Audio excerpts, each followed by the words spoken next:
আরে বাইর থাকতে খালি কইছি একটা ভিসা দিয়ে রে ভাই কোনো রকম যাই মালয়েশিয়া।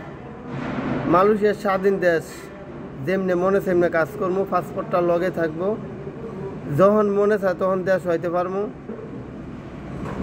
কোনো সমস্যা নাই।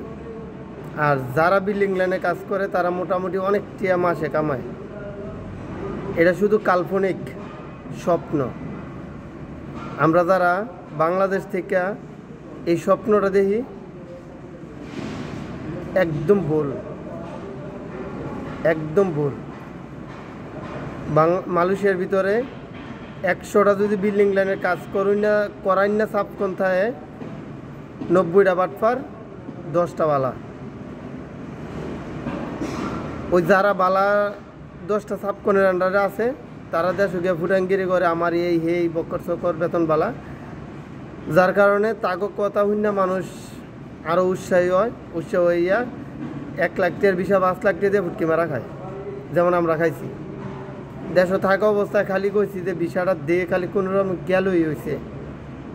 এখন আইছি আইয়া দেখি যেনই কাজে যায় 2 মাস 3 মাস পরে বেতন।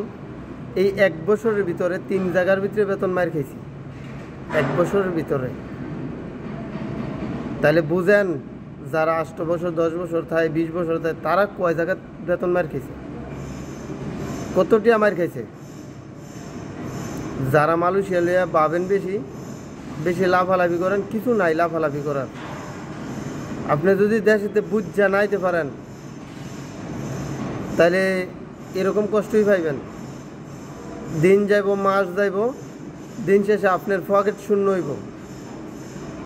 এটাই বাস্তবতা। আর যারা কোন আমি মিছা কথা কই তারা হইছে সবচেয়ে বড় ফালতু। আমি যেটা সত্যি এটাই কইতাছি। আপনি 2 মাস 3 মাস কাজ করলেন, বেতন দেওয়ানোর সময় হলো, আপনার বেতন দেয় নাই, আপনার এতে বাগাই দিল, তখন আপনি কি করবেন? আমগো অবস্থাটা ঠিক এরকম। বেতন দেওয়ানোর সময় এসে এখন আমগো আর ভাল লাগে না, রাখতো না, জায়গা তোরা নতুন গ্রুপ ঢুকামো।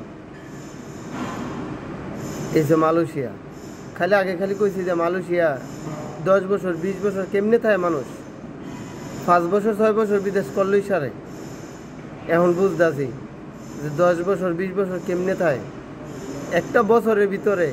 কারণ এই দেশের পারমিট তো বছরে, 1 বছরের ভিতরে যদি আপনি 3-4 জায়গার বেতন মার খান, তখন তো এই মাইটটারে উড়ানে লাগে আরেক জায়গায় কাজ করবেন। ওই জায়গায় যদি মার খান তখন আপনি কি করবেন? এই যে মালয়েশিয়া।